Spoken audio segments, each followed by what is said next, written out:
말씀 묵상 7번째 시간입니다. 사망의 음침한 골짜기로 다닐지라도 라고 제목으로 제가 여러분에게 말씀을 나누겠습니다. 원래 한 10번 하려고 그러는데 이렇게 하다 보면 15번까지 갈 것 같아요. 그래서 제가 그래도 우리 할 말을 해야지 대강 할 수는 없잖아요, 주일 설교를. 그래서 여러분들에게 오늘은 사망의 음침한 골짜기로 다닐지라도 라고 한 제목을 가지고 말씀을 증거할 때 여러분들이 잘 들으셔야 될 것입니다. 저는 가보지 않았어요. 우리 달라스에 우리 웨슬리 감리교회 우리 이지 목사님 매년 가요. 갈 때마다 저희 가자 그러는데 이상하게 저하고 시간이 안 맞아요. 제가 안 가고 싶은 게 아니라 저하고 안 맞아서 제가 중요한 행사 있을 때 그 곁에서 못 가고 하는데 그분은 매년 가요. 그래서 이스라엘 상황과 특히 양을 치는 베두인의 생활을 너무 잘 알고 우리들에게 항상 와서 간증도 굉장히 도움이 되는데요. 이스라엘 목자들이 가장 많이 즐겨 찾는 곳이 예루살렘과 여리고로 내려가는 그 지역에 굉장히 좋은 그 나름대로 이스라엘에 좋은 풀밭과 물가가 있다 그래. 그래서 양들이 주로 그곳에서 양들을 많이 친다고 그럽니다. 근데 제가 지난주에 말씀드렸듯이 이스라엘 땅이 대관령이나 뉴질랜드처럼 평평한 땅이 아니고 대부분 아주 이렇게 뭐라 그럴까요? 좋지 않은 주로 산들로 이루어진 곳이기 때문에 평평한 길로 계속 산을 이렇게 올라간다 그랬잖아요. 그 다 먹으면 어떡할까요? 내려가야 되잖아요. 내려가면 또 다 먹고 내려가면 끝나는 게 아니고 다른 산을 또 올라가야 되는데 그 다른 산 사이에 산과 산 사이에 깊은 계곡이 있는 것이 이스라엘 지형의 특징입니다. 여러분 설악산 같은 아름다운 산이 아니라 깎아길은 거의 절벽으로 이루어진 그런 산들이 많고 그 산과 산 사이에는 산에서 흘러내리는 바위덩어리들 차에 있는 계곡이 있다는 거예요. 그 계곡을 지나야 다 또 다른 새로운 풀이 있는 새로운 산으로 올라가게 되어 있다는 것입니다. 근데 그들이 되게 뭐 어마어마한 높은 산은 아니지만 그래도 거의 깎아지는 그런 산들이고 깊은 계곡이 있기 때문에 웬만한 곳은 되게 하루에 한두 시간만 지나버리면 그냥 그림자가 져버린, 어두운 게 아니라 그 태양을 가리는 산 때문에 어두운 그림자가 그 계곡 가운데에 묻히게 된다는 것이죠. 밤은 아니지만 양들이 그걸 지나갈 때 그 어둠 가운데 참 어렵다는 것입니다. 여러 가지 바위 조각들, 여러 가지 잡석들 그걸 지나가는 것이 그냥 푸른 풀밭 평평한 길을 가는 것보다 훨씬 어려워서 다칠 수도 있고 또 어두운 그 그림자가 가득한 그 속에 사람을 노리는 강도도 숨어 있기도 하고 심지어는 양들을 잡아먹으려 하는 이 짐승들이 그 어둠의 계곡 속에 많이 있어서 양들은 참 이때가 가장 어렵다는 것입니다. 그러나 풀을 이미 다 먹어버리고 다른 산으로 올라가려면 어쩌시 그곳을 반드시 지나가야 된다는 것이죠. 그래서 양들에게는 이 깊은 계곡, 사망의 음침한 골짜기로 불리우는 계곡을 지나갈 때가 그들에게는 가장 위험하고 고통스러운 길이기도 한다는 것입니다. 다윗이 자기가 목동으로서 양을 치며 지나갔던 그런 계곡을 생각하면서 오늘 이 시를 쓴 것입니다. 다시 말씀드리면 그냥 뉴질랜드의 아름다운 풀밭에서 양을 키우는 그것이 아니라 또 하나의 산을 내려와서 깊은 계곡을 지나서 위험을 건너 또 다른 산으로 가야 됐던 자기의 목동과 자기의 삶과 자기를 따라다녔던 그 양들의 모습을 생각하면서 이 시를 썼는데 다윗 자기 인생의 황혼기에 자기 인생을 돌이켜보니까 양들이 다시 할 수 없이 다른 산을 가기 위해서 그 위험을 무릅쓰고 계곡 그 깊은 곳을 지나가야 하는 것처럼 자신의 삶도 위험과 고통으로 가득 찬 사망의 음침한 골짜기를 지나왔던 것을 그가 다시 한번 깨닫게 되는 것입니다. 오늘 본문에 나와 있는 이 사망의 음침한이라는 단어는요, 잘마베트라고 써요. 잘마베트라고 하는 히브리어인데요, 이 잘마베트는 사망의 그림자, 사망의 그늘 그렇게 말합니다. 그러니까 사망의 음침한 골짜기는 사망의 그림자가 두려워지는 골짜기 그렇게 말하는 것인데 이게 단순히 그냥 죽음을 뜻하는 게 아니라 죽음도 뜻하지만 인생의 가장 고통과 위험과 아픔과 위기가 있는 때 쓰였던 단어가 이 잘마베트라고 하는 단어입니다. 욥기 16장 10절에 보면 여러분 잘 아시는 것처럼 그렇게 의로웠던 욥이 엄청난 고난을 당할 때 그가 스스로 말하기를 내 얼굴에는 울음으로 붉어졌고 얼마나 많이 울었으면 얼굴이 붉어졌다고 말하는 거죠. 그리고 내 눈꺼풀에는 죽음의 그늘로 가리웠다. 이 죽음의 그늘이 똑같은 잘마베트라고 하는 사마의 음침한 단어와 똑같은 것입니다. 또 시편에는 시편 여러 곳에서 이 잘바베트, 죽음의 그늘, 사망의 그늘이라는 단어를 썼는데, 이 시편에서는 한 개인의 고난이 아니라 한 나라, 한 민족, 한 공동체의 고난을 뜻할 때 이 잘바베트라고 하는 사망의 음침한 단어를 쓴 것입니다. 다윗에게도 여러분 따스한 봄날 같은 그런 날도 있었습니다. 푸른 초장이 자기 몸을 누이기도 하고 쉴 만한 물가에서 물을 마시고 쉴 만한 그런 날도 그에게 있었습니다. 그러나 다윗이 인생을 돌이켜봐서 그의 황혼력이 돌이켜보니까 그 날보다는 어쩌면 더 많은, 자기가 그 양을 거느리고 목숨을 걸고 계곡을 지나왔던 것처럼 자기의 삶에도 수많은 고통과 위기와 위험의 날들이, 그래서 사망의 음침한 골짜기를 지나왔던 양들처럼 자기의 삶에도 그런 날들이 있었음을 다윗이 고백하고 하나님께 지금 그 모든 것들을 담아서 고백하고 시를 쓴 것입니다.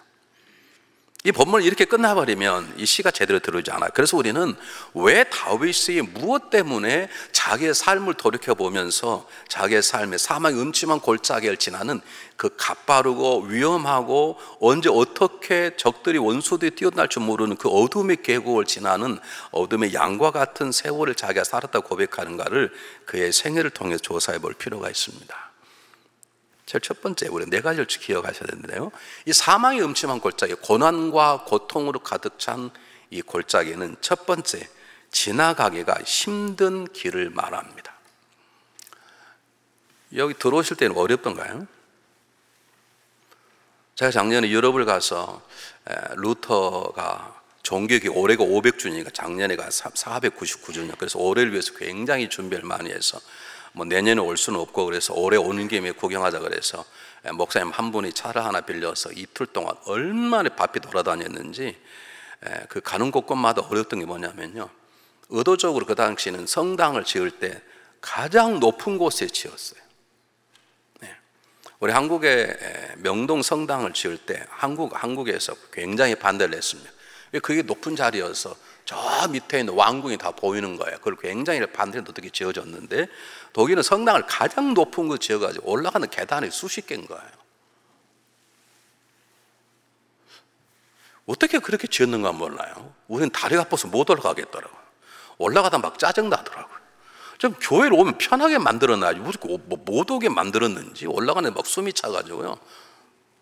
뭐 네가 뚱뚱해서 그러냐, 그럴지 모르지만 그래도 교회는 뚱뚱한 사람도 와야 되잖아요. 비웃지 마시기 바랍니다. 여러분, 평탄한 길이가 나면 다른 건 없는데 길이 거칠고 험해서 지나가기가 힘든, 전진하기가 힘든 때가 사망의 음침한 골짜기예요. 다윗에게도 그런 날이 있었습니다. 사울 왕의 칼날을 피해 도망다니는 것이 얼마나 힘들었는지, 발가벗은 밧세바 유혹 앞에 그걸 지킨다는 것이 얼마나 힘들었는 것인지, 압살롬의 환란을 피해서 바늘을 피해서 도망가는 길이 얼마나 거칠고 힘든 것인지, 다윗의 삶 가운데에는 정말 지나가기 힘든, 거친, 숨이 퍽퍽퍽 차는, 정말 주저앉고 싶었고 포기해버리고 싶은, 지나가 힘든 그런 날들이 있었듯이 저와 여러분의 삶에도 그런 날들이 있었습니다. 두 번째는 지나가 힘든 게 아니라, 제가 처음 말씀드렸듯이 계곡이 높으니까요, 조금만 해가 지나가면 2시, 3시만 되면 밤도 아니다 캄캄한 거예요. 그늘에 덮여서 앞이 보이지 않는 것이에요. 우리가 그냥 지나가기 힘든, 이게 높은 산을 올라가는 것도 힘이 퍽퍽 드는데 더 힘든 것은 앞이 안 보이는 거예요. 여러분 생각해 보세요. 우리 걸어올진다는 것은 앞이 내가 걸어도 발을 이렇게 내딛어도 문제가 없다고 생각하는 게 내딛는 것이지, 그 다음에 발 하나 내딛어야 되겠는데 그 내딛을 때 그게 낭떠러니 아니면 디딜 수가 없습니다. 우리의 삶의 어려움이 무엇이냐? 가난하고 배고프고 그것도 지나기 힘든 것이에요. 질병, 괴로운 것이에요. 그 지나기 힘든 것이에요. 배고픔에 보릿고개를 넘긴다는 건 지나기 힘든 삶의 음침한 골짜기이지만, 그것보다 힘든 것은 앞이 안 보이는 거예요. 어떻게 살아야 될 것인지, 무엇이 올바른 것인지, 앞으로 가야 될지 뒤로 돌아갈지 어쩔지 모르는 거예요. 다윗의 삶 속에는 그런 것들이 많이 있었습니다. 자기를 죽이려는 사울 왕을 자기가 죽여야 되는 것인지 살려야 되는 것인지, 2번씩 살려 주었지만 그래도 자기를 죽이려는 사울 왕을 빼고 위에 사울 왕이 칼을 뽑아야 되는, 도망쳐야 되는지 앞이 안 보이는 것입니다. 그는 도망가다가 아둘람 굴 속에 들어갔습니다. 아둘람 굴이란 것은 앞이 안 보이는 것입니다. 골 속에 들어가면 앞이 보입니까? 왜 아무것도 안 보이는 것입니다. 다윗의 삶 가운데 정말 앞이 안 보이는, 어찌해야 될지 모르는 그런 날들이 많이 있었습니다.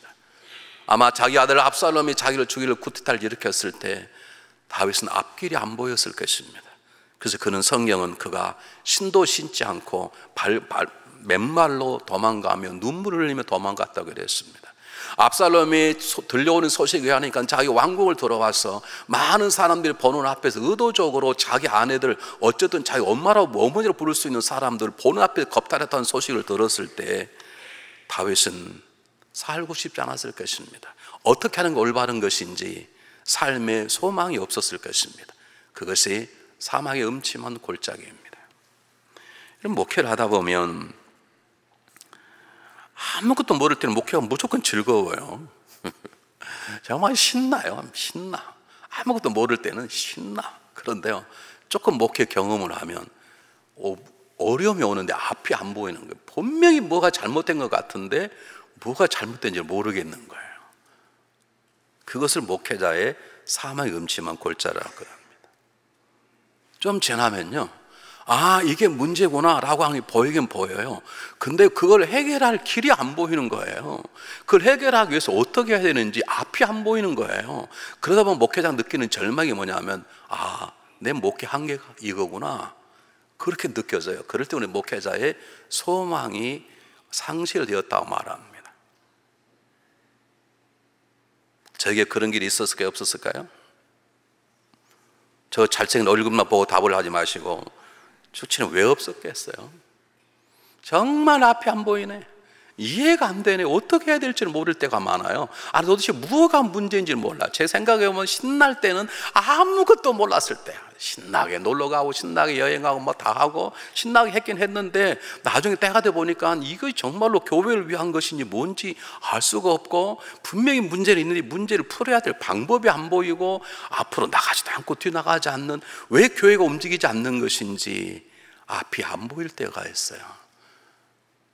여러분, 높은 산을 오르는 것도 고통이지만 앞이 안 보이는 것은 우리 위기고 가장 고통스러운 것입니다. 앞이 안 보이면 소망이 없기 때문에 그렇습니다. 아마 저의 여러분의 삶 속에도 그런 날들이 있었을 것입니다. 세 번째는요, 원수들이 도사리고 있는 위험한 길입니다. 여러분, 밤에는 사실 강도들도 많이 있지만 이렇게 어두워지면 그 어두운 그늘 속에서 지나가는 행인들의 주머니를 터는 사람, 또는 지나가는 행인들의 목숨을 취하려고 노모인 사람도 있지만, 주로 어둠의 계곡에는 양들의 목숨을 노리는 수많은 들짐승, 야생동물들이 있었습니다. 다윗의 삶 속에는 다윗이 마음의 합한 자라고 하는 하나님의 위대한 사람이었음을 불구하고 그의 적들이 얼마나 많은지 모릅니다. 오직 하면 자기 아들이 죽이려고 그랬겠습니까? 자기를 가장 많이 도와서 전쟁의 승리를 이끌었던 밧세바 할아버지가 딱 압살롬 편이 되어버렸네. 가장 친한 친구가 변해서 완전히 자기의 원수가 되어버렸어요. 얼마나 많은 적들이 다윗의 목숨을 구리는지. 사울 왕이 그렇죠, 압살롬이 그렇죠, 블레셋이 그렇죠, 아말렉이 그렇죠. 수많은 것들, 심지어는 그 주변에 친구들도 다 그를 배반할 정도로 다윗은 어려움이 많이 있었습니다. 사랑하는 여러분, 저와 여러분에게도 어려움이 있습니다. 우리 믿음, 우리의 가정, 우리의 신앙을 넘어뜨리려 하는 사단의 유혹, 세상의 유혹, 세상의 잘못된 썩어진 풍속들, 물질 만능주의, 개인주의, 쾌락주의, 요즘 말하면 동성애, 이런 것들이 정신만 조금만 놓아보면 우리를 집어삼킬 것처럼, 우는 사자처럼 우리를 달려드는 것이거든요. 이런 원수들이 우리에게도 다윗에게도 있었습니다. 네 번째입니다. 이 본문을 읽다가 가장 제 마음에 감동됐던 오래 읽었던 부분이 3절입니다. 사진 다시 한번 잘 보세요. 3절부터는 이렇게 나와요. 내가란 말을 많이 쓰죠. 4절에 내가 사망의 음침한 골짜기로 다닐지라도. 이 내가란 속에는 홀로라는 것이 강조되어 있습니다. 여러분, 가는 길이 참 힘든데 홀로 간다는 더 힘든 것입니다. 내가 어려움을 당했는데 나와 똑같이 어려움 당한 사람 내 주변에 있으면 위로가 되는데 보니까 나밖에 없는 거예요. 이런 일을 당한 사람 나밖에 없고 세상에 나 혼자 있는 것 같고 내 친구도 없고 지금 그런 홀로 있는 삶을 다윗이 고백하는 것입니다. 여러분, 다윗은 사울 왕의 칼날을 피해서 혼자 도망을 다녔습니다. 그를 지키는 호위무사가 없었습니다. 같이 목숨을 걸리겠다고 하는 친구도 없었습니다. 요나단이 있었지만 요나단이 조금은 도와주었지 다윗 생명을 지킬 만한 능력이 아무도 없었습니다. 여러분, 자기 아들에게 법인을 받았으면 더 이상 아빌은 아무도 없는 것과 마찬가지일 것입니다. 얼마나 많은 친구들이 자기를 버리고 다윗은 홀로 하나님에 앉았던지 그가 시편 109편 4절에서 나는 사랑하나 저가 도리어 미워하니 나는 기도할 뿐이다. 얼마나 마음이 절절했으면 이랬을까요? 여러분, 목회할 때 위기가 뭔 줄 아십니까? 저에게 있어서 혼자 있다는 생각이 들 때가 있습니다. 제가 집에 혼자 있잖아요. 여러분 함께 있고 특히 여러분이 아멘 안 하고 가만히 있으면 나는 진짜 누구하고 얘기하고 있나? 그런 생각이 들 때가 있어요. 이래도 아멘 안 하면 절망이요.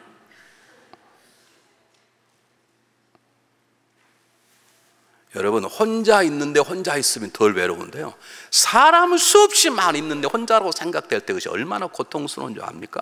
그것을 군중 속의 고독이라 그래요.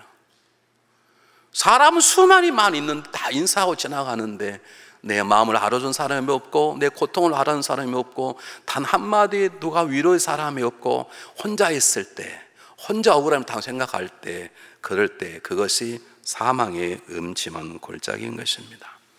다윗은 자기의 삶을 돌이켜보니까 자기가 양들을 데려가면서 야, 너들 조심해, 나와 딱 따라와, 너 죽을 수 있어, 그렇게 하고 수십 년을 살아왔는데, 오랫동안 살아왔는데 자기가 인생의 황혼에 돌이켜보니까 자기가 그러는 것처럼 지나온 길이 너무 힘들었고 그리고 수많은 유혹들이 있었고 그리고 정말로 자기 혼자밖에 없는 것 같고 너무 앞이 안 보였던 암울한 세월이 많이 있었던 것을 고백하는데, 놀라운 것은 그래도 다윗은 그 일 때문에, 그 이유 때문에, 그 자리 때문에 망하지 않았다는 것입니다. 이것이 오늘 우리가 들어야 될 복음인 것입니다. 잘 보세요. 성경은 뭐라 그러는지. 내가 사망의 음침한 골짜기로 다닐지라도, 내가 사망의 음침한 골짜기에 살지라도 쓰지 않고 다닐지라는 말은 사망의 음침한 골짜기는 언젠가는 패스하게 될 지나갈 길이라는 걸 말하는 것입니다. 내가 삶의 음침한 골짜기에서 어려움을 당했지만, 내가 가는 길이 힘들었고 내가 정말로 속상할 일이 많았고 나 혼자인 것 같고 그리고 정말로 원수들이 내 삶을 노렸고 하는 수많은 어려움이 있었지만 생각 그것은 지나가는 길이었다라고 하는 것을 고백하는 것입니다. 믿습니까 여러분? 여러분 지금 삶에 어려움이 있으십니까? 조금만 참으십시오. 조금만. 그 조금이 얼마냐? 몰라. 아니, 조금만 참으세요. 순교 당할 때 순교자의 마지막 언어만 남긴 죽음의 문을 두드릴 그런 책이 있어요. 제가 그걸 미국에 가져왔는데 누가 가져간 잊어버렸어요. 사람이 죽을 때 남기는 그 말들 어떻게 조사에 다 기록된 책이 있는데, 초대교회 때 기독교인들이 로마에 의해서 살해를 당할 때 사자밥이 되게 있는 어머니와 어린 아들이 있었습니다. 며칠을 굶은 사자가 이 모자를 잡아먹으러 달려옵니다. 애들이 얼마나 놀랬겠어요. 얘가 생각해 보세요. 엄마 오니까 엄마가 아들 품게 안고 이렇게 말했습니다. 잠깐이면 된다.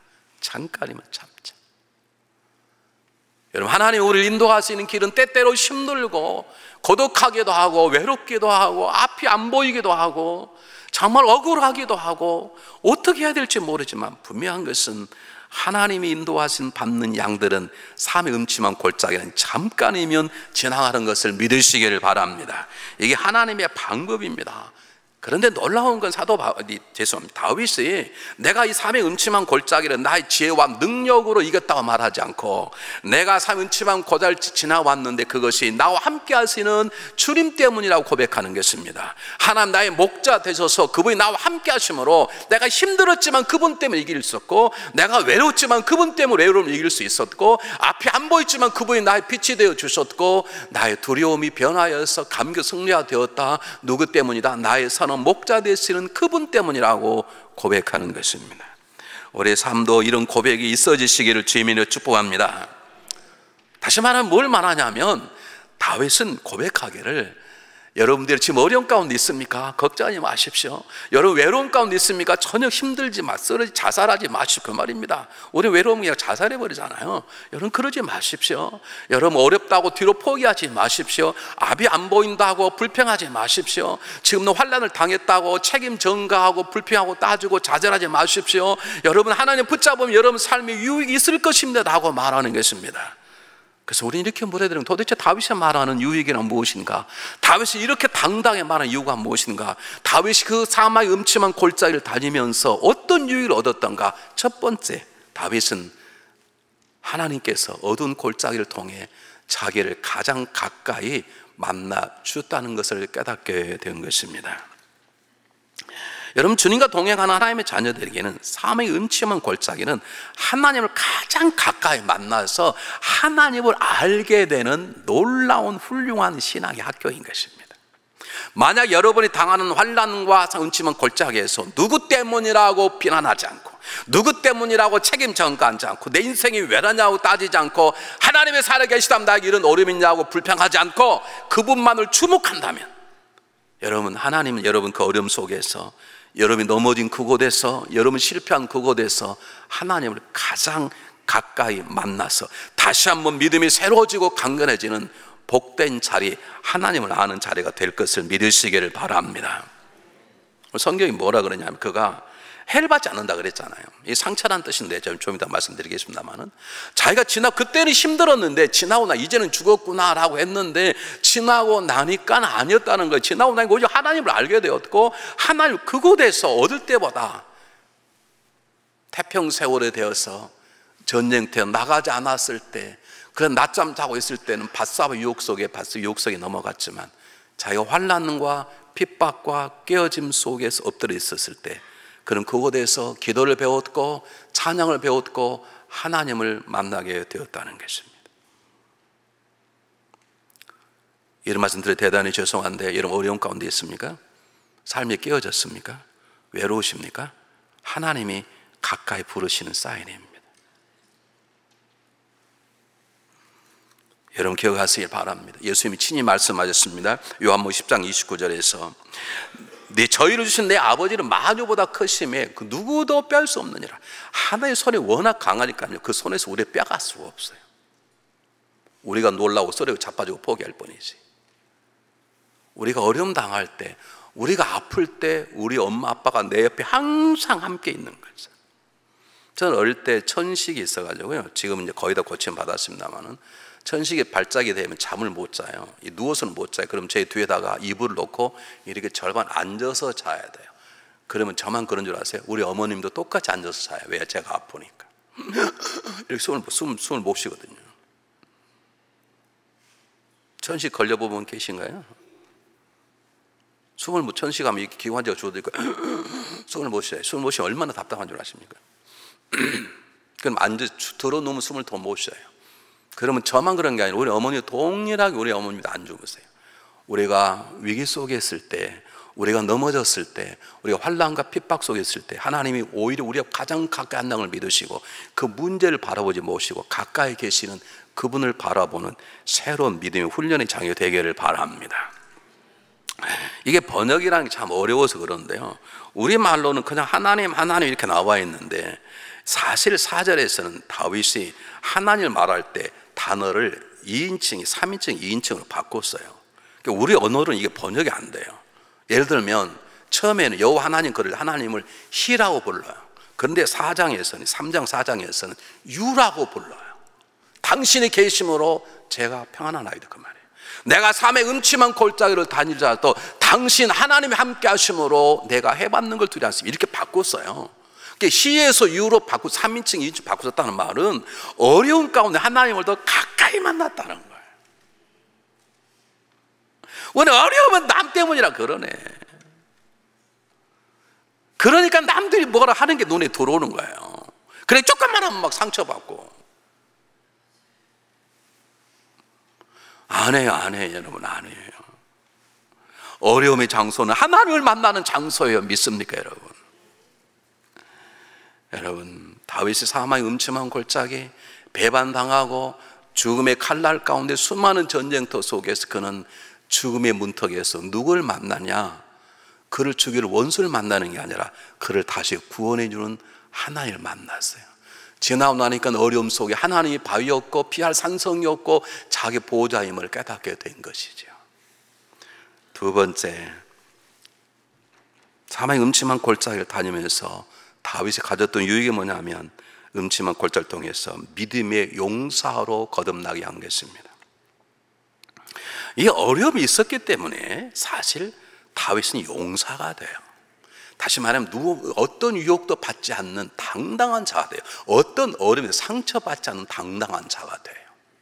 만약 어려움이 없었다면 그는 어쩌면 쉽게 무너졌을 거예요. 다윗이 하나님 마음에 합한 자는 자리에, 명예로운 자리에 앉게 된 것은 그에게 주어졌던 환난과 핍박과 어려움과 외로움과 고독 속에서 그가 하나님을 만나서 배우게 된 하나님의 훈련의 열매였다는 걸 우리가 알 수 있습니다. 여러분, 하나님 때때로 우리를 어렵게 던질 때가 있습니다. 하나님의 허락 없이는 우리는 넘어질 수 없습니다. 하나님의 허락 없이는 우리는 질병 가운데 있을 수 없습니다. 하나님 뜻은 아닐지라도 하나님 허락하셨기 때문에 우리가 그런 일을 당하는 것이죠. 하나님 그런 일을 통해서 우리를 더 강한 하나님의 어린이에서 하나님의 강력한 용사로 세우시는 것입니다. 저는 우리 아버님이 교육자였어요. 그래서 교육자 이 얘기를 어릴 때 많이 듣고 자랐어요. 스위스의 교육자인 페스탈로치가 이런 얘기를 했습니다. 내 삶의 고난은 내가 행복함으로써 얻어질 수 없는 것들을 얻겠다. 잘 들어보세요. 제가 어릴 때 그런 얘기는 잊을 수가 없어요. 제가 다 컴퓨터 때 그대로 나오더라고요. 내 고난은, 내 삶의 어려움은 내가 행복하고 평안할 때 얻을 수 없는 것들을 얻게 하였다. 고난과 눈물이 나의 지성과 열정을 훨씬 더 높여주었다. 내가 만약 보석과 즐거움을 가졌다면 나는 지금 이 삶의 수준에 와 있을지 않을 것이다. 괴테가 말했습니다. 눈물로 젖은 빵을 먹어보지 않은 사람은 인생을 편할 적 없다는 것이죠. 내가 눈물에 젖은 빵을 먹으면 사람, 슬픔으로 범벅이 된 밤을 밤새워 떠보지 않는 사람은 천상에 있는 성령의 능력을 경험하지 못할 것이다. 이럴 때 아멘 하면요, 고난당할까 죽어도 안 하신 분이 계셔요. 그런 사람을 믿음이 약한 자라 그러는 거예요. 사랑하는 여러분, 지금 어려우십니까? 말도 안 되는 고난을 받고 억울합니까? 혹시 배신을 받았나요? 버림을 받았습니까? 사업이 힘듭니까? 여러분, 그 자리는 망하는 자리가 아닙니다. 어떤 상황 다시 일어날 수 있도록 하나님 우리를 훈련시키시는 것을 기억하시길 바랍니다. 사자는요, 새끼를 낳으면 언덕에 절벽 지어 던져버려요. 그리고 살아난 놈만 키워요. 하나님 우리를 하나님 나라의 어린 양, 어린 아이로 자라는 것이 아니라 전천후 모든 상황에 쓰임받을 수 있는, 세상 유혹에도 물들지 않고 사단의 공격에도 두려워하지 않고 부유해도 교만하지 않고 낮아져도 망해도 열등과 같지 아니하는 항상 자유하고 강건한 하나님의 용사로 저와 여러분을 세우기에 때때로 사망의 음침한 골짜기를 지나게 하시는 것입니다. 셋째는요, 가장 중요한 거라고 생각하는데요, 셋째는 하나님 우리의 음침한 사망의 골짜기를 다니게 하면서 우리를 공동체적인 훈련을 시켜요. 그 말은 무슨 말이냐면 삶이 음침한 골짜기를 홀로 가잖아요. 아까 외롭다 그랬잖아요. 홀로란 말. 그런데 하나님은 그 골짜기에서 하나님만 만나게 하는 게 아니에요. 우리는 하나님만이라고 그러는데 하나님만에는 이웃도 항상 따라온다는 걸 기억해요. 십자가는 하나님과 나와의 관계 속에 이웃과 나와의 함께 있는 게 십자가는 것처럼 하나님은 삶의 음침한 골짜기를 홀로 다니지 않고 누군가가 내 외로움, 누군가가 내 아픔, 상처를 위로하고 함께 갈 동역자를 만나게 하고 사람의 귀중함을 알게 하고 사람의 사랑이 중요한 걸 알게 하고 그 사람을 만나서 공동체를 이룰 수 있도록 하나님 우리를 인도하시는 것을 기억하시기를 바랍니다. 그래서 교회가요, 평안할 때는 다 망했네. 역사적으로 교회에 핍박이 올 때 교회가 강성해 자랐어요. 왜냐하면 핍박 속에 다 하나가 되는 거예요.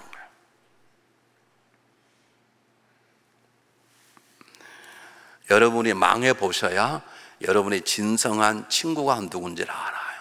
여러분이 왕따를 당해보아야 이 사람은 나의 진정한 친구가 아닌가 그때 알 수 있어요. 하나님 우리가 어려움 당하고 외로운 자리에 서서 사람이 귀중하구나. 그래서 이웃을 붙잡게 하는, 이웃과 더불어 살게 하는 삶을 경험하게 하는 것이죠. 여러분 고난하고 힘든 길도 함께 가면 훨씬 더 짧다는 것이죠. 심리학자들이 조사를 했어요. 함께 한다는 것이 얼마나 큰 심리적으로 영향이 있는 걸 보기 위해서 차게 찬 얼음물 속에 사람을 발을 당기는데 큰 방에 혼자 얼음물 속에 발을 당겨놨어요. 그런 다음에 그 다음 날은 여러 사람을 동시에 발을 당겨놨어요. 누가 혼자 있을 때 오래 갔을까요? 여러 명 있을 때 오래 갔을까요? 우리 교회는 아는 걸 엄청 잘 알아요. 여러 명 갔을 때 훨씬 쉬운 거예요. 하나님은 우리를 때때로 외로운 곳에 던져버리심으로 우리가 다른 사람과 함께 사는 것이 중요하는구나 라고 하는 것을 가르쳐 주시는 거예요. 하나님과 함께함도 중요하지만 하나님 만나긴 어떤 사람과 더불어 손을 잡고 고난의 길을 가도록 하나님 우리를 역사하시는 거예요.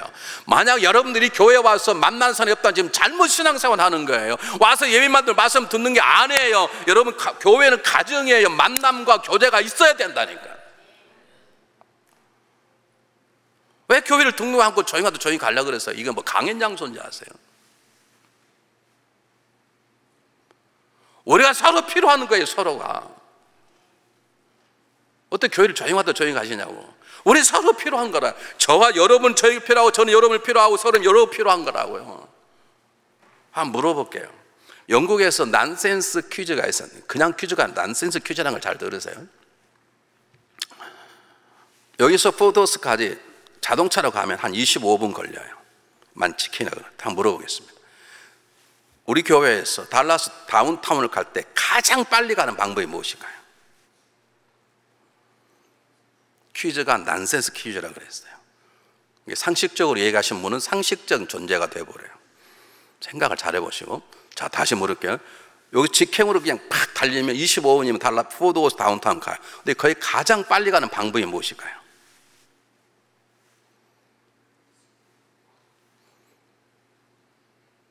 가보신 분, 포도도 가보실 거예요. 어떻게 하면 가장 빨리 갈까요?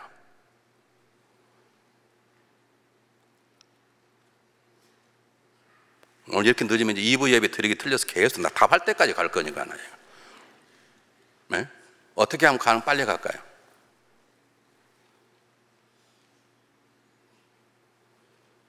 저는요, 답을 주긴 이미 답을 다 가르치고 하신 거예요. 어떤 사람은요, 비행기로! 달라스 포도호수 가는 비행기 없어요. 자동차로 뭐 그럴 수 있죠. 고속전철로 그럴 수 있죠. 아직 고속은 놓은 적이 없어요. 그래서 가장 빨리 가는 길은 달려가는 것보다 말 타고 가는 것보다 자동차는 제일 빠르죠. 근데 안에 답은 뭐예요? 영국 사람 즐기는 난센스 퀴즈의 답은 사랑하는 사람과 가는 거예요. 뭐 사랑을 해봤어요. 아멘이 나오지. 사랑하는 사람과 하면 아무리 먼 길도 순식간이고, 사랑하는 사람과 하면 거친 길도 거칠지 않고. 근데 한두 번 얘기했던 거예요. 사랑하는 사람과 덜수궁 돌담을 기른데 비가 오면 어떻고 우산이 없으면 어떻고. 그게 뭐가 문제가. 하나님은 우리를 외롭게 만드셔서 우리를 함께 가도록, 누군가를 사랑하고 누군가 관계를 갖고 나도 누군가 힘이 되고 누군가 나의 힘이 된 사람과 함께 가도록 우리를 어둠 가운데, 때때로는 고독 가운데 우리를 두시는 것을 믿으시기를 바랍니다. 그렇습니다. 사망의 음침한 골짜기를 지나본 사람이어야, 여러분 사망의 음침한 골짜기를 지난 사람을 도울 수 있습니다. 내가 가난해 본 사람이어야 때가 되면 가난한 사람을 세울 수 있을 기회가 주어질 것입니다. 내가 망해 본 경험이 있어야 망함으로 죽겠다고 자살지 있는 사람을 살릴 수 있고, 내가 배반당해 보아야 배반당해서 괴로운 사람들의 위로가 될 수 있고, 내가 아파봐야 아파본 사람의 마음을 잃어 신방을 가게 되는 것입니다. 그러지 않고 우리가 어떻게 남을 도울 수 있겠습니까? 그러지 않고 우리가 어떻게 남을 위로할 수 있겠습니까? 하나님은 삶의 음침한 골짜기 우리를 가장 가까이 두십니다. 그것의 고통과 위험이 있지만 그것이 우리를 강하게 만들고 그곳에 하나님을 붙잡게 만들고 하나님밖에 없다고 하는 것을 알게 만들고 그리고 용사가 되게 하고 그리고 나도 누군가의 도움이 될 수 있는 존재로 만들어서 우리의 가정을 우리 교회를 강하게 세워나가는 것입니다. 사랑하는 여러분, 외로움이나 삶의 실패나 하는 그런 삶의 음침한 골짜기는 망하는 자리가 아니라 다시 세워지는 자리요, 다시 하나님을 만나는 자리요, 다시 일어나는 자리요, 용사로 빚어지는 자리이기에 사도 바울은 로마서 8장 28절에 뭐라고 말합니까? 우리가 알거니와 우리가 믿는다. 뭘 믿습니까? 하나님을 사랑하는 자, 그 뜻대로 부르심을 입은 자들에게는 모두 합력하여 선을 이루느니라. 내 실패도 망함도 질병도 다 합쳐서 결국 하나님의 인생의 마지막에 굿라고 말, 보시기에 좋았다라고 하는 창세의 단어처럼 보시기에 좋은 인생으로 저와 여러분을 만들어 가실 것입니다. 그러므로 우리는 다윗 같은 고백을 해야 되겠어요. 해를 두려워하지 않는다는 거예요. 상처받지 않는다. 상처받는다. 죄송해요. 여러분 아주 주님과 짐손을 안 잡았어요. 주님과 함께하면 상처를 안 받는다니까요. 무슨 상처받고 시험 들고 삐치고 넘어지고 그러시냐고. 넘어지면 한 번만 넘어졌어요. 한 번만 삐치고 그리고 일어났어요. 왜냐하면 하나님 그 길을 통해서 우리를 두 번 다시 상처받지 않은 강건한 용사로 우리를 만들어가는 거예요. 다윗은 아는 거예요. 내 삶에 어려움 당해봤지만 그것이 하나님 만난 자리고 그곳에 하나님의 피난처가 되시고 하나님 나를 인도해 주시고 구원해 주셨기 때문에 나는 전체 상처받지 않았다. 예수님께서 뭐라고 말씀하십니까? 복음을 증거하라. 믿는 자 있는 표적을 따라 너희가 무슨 독을 마쳐 해봤지 않고. 우리는 독도 아니야. 근데 그냥 뭐 시험 들고 상처받고 난리 나네. 그냥. 왜요? 하나님의 나의 목자가 아직도 아니니까 그래. 하나님. 내가 하나님만이 없으면 나는 살 수 없다. 하나님만이 나의 목자다라고 생각이 없어. 우리는 하나님도 믿고 물질도 믿고 다른 거 다 믿네. 그런 시험 들고 넘어지고 상처받고 벨시행쇼를 다 하는 거예요.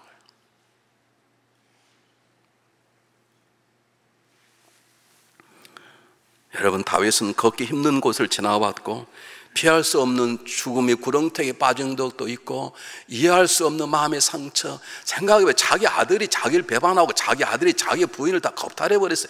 이게 말이 됩니까? 혀 깨물고 죽을 일이죠. 이게 살만한 가치가 소망도 없는 그 자리 다시 왕이 된들 그게 뭐가 되겠습니까? 가문에 이건 추잡한 가문이 다 돼버렸는데 그래도 다윗은 상처받지 않습니다. 다시 극복하고 일어납니다. 정신이 없어 울고 도망갔지만 다시 정신을 차립니다. 우리가 하나님이 우리의 목자인 사실을 분명히 믿는다면, 그리고 그것이 내 삶 속에 적용된다면, 때로 삶의 음침한 골짜기, 홀로 있는 길, 때때로 넘어지고 패배하고 죄악의 덫에 쓰러지기도 하고 수많은 사람들에게 공격을 받아도 우린 결코 해받지 않을 것입니다. 제가 좋아하는 책이 하나 있는데요, 조지 마티슨 스콜랜드 목사님이 쓴 인생의 여정에 대한 단상들, 그런 책이 있어요. 자, 읽어드릴게요. 보세요. 이런 기절이 있었습니다. 내 영혼아, 꿇어 엎드리려는 장소를 피하지 말라. 그것이야말로 왕을 뵙기 위하여 옷을 갈아입는 곳이다. 과거 위인들에게 가장 잊지 못할 풍요의 자리 어디였던가 물어보라. 그들의 대답은 내 엎드린 차가운 바닥이라 답할 것이다. 아브라함에게 물어보라. 모리아산의 번제단을 가리키리라. 요셉에게 물어보라. 차가운 감옥을 가리키리라. 모세에게 물어보라. 생사의 고비를 넘인 나일 강을 가리키리라. 룻에게 물어보라. 허리가 아프도록 이삭을 줍던 밭에 자기의 기념묘를 세우라 할 것이라. 다윗에게 물어보라. 그는 노래는 밤에 지어졌다고 할 것이라. 욥에게 물어보라. 하나님 폭풍 가운데 응답하시다 할 것이라. 베드로에게 물어봐라. 그는 바다에서 순종을 배웠다 하리라. 바울에게 물어봐라. 그는 자기의 눈을 멀게 한 빛에서 영감을 보았다 할 것이다. 한 사람 더 예수에게 물어봐라. 세계를 지배하는 그 고난은 어디서 있는가? 그분은 대답하리라. 겟세마네 동산의 차가운 땅바닥에서 나는 왕관을 받았노라. 내 영혼아, 그대도 겟세마네에서 화환을 얻어라. 그 쓴 잔을 마심이 멸관이 되리라. 그대의 의로운 시간이 왕관의 바로 바뀌리라. 절망스러운 날들이 기쁨이 될 것이요 사막이 변하여 노래하며 조용한 살림의 나무들이 손뼉을 치리라. 영감 있는 한 목회자의 신앙의 고백입니다. 사랑하는 여러분, 그렇습니다. 우리 지나온 삶 수많은 어려움이 있었습니다. 아니요, 앞으로도 있을 것입니다. 그러나 지나온 삶을 통해 여러분 망했습니까? 뭘 걱정하십니까? 지난 삶 어려움, 상실, 빼앗김 때문에 여러분 망했냐고요. 누구 때문에요? 나와 함께 하시는 하나님 때문에 내가 이만큼 잘하게 되었고, 이만큼 용사가 되었고, 이만큼 지혜를 얻게 되었고, 그렇다면 앞으로 장차올 모든 환난도 걱정하지 마시길 바랍니다. 계곡은 하나만 있는 것이 아니면 산 하나 넘으면 또 산에 가면 또 계곡이 있고, 그 산을 넘으면 또 계곡이 있고, 높은 산 올라갈 더 산이 높을수록 더 깊은 계곡이 있습니다. 하나를 기억하십시오. 계곡에는 지나가기 힘든 것도 있고 우리를 노린 적들도 있지만 깊은 계곡에 가서야 깊은 우물들이 있는 것입니다. 우리는 그곳에서 하나님 만나게 될 것이고 새로운 믿음의 용사로 세워지게 될 것입니다. 다윗이 골리앗 앞에 섰습니다. 그는 골리앗의 거대한 몸집을 바라보지 않고 그와 함께 하신 하나님을 주목하였습니다. 그랬더니 하나님이 골리앗의 생명을 앗아갔습니다. 여러분, 새 시간 한 주간 어떻게 사시겠습니까? 기도하겠습니다.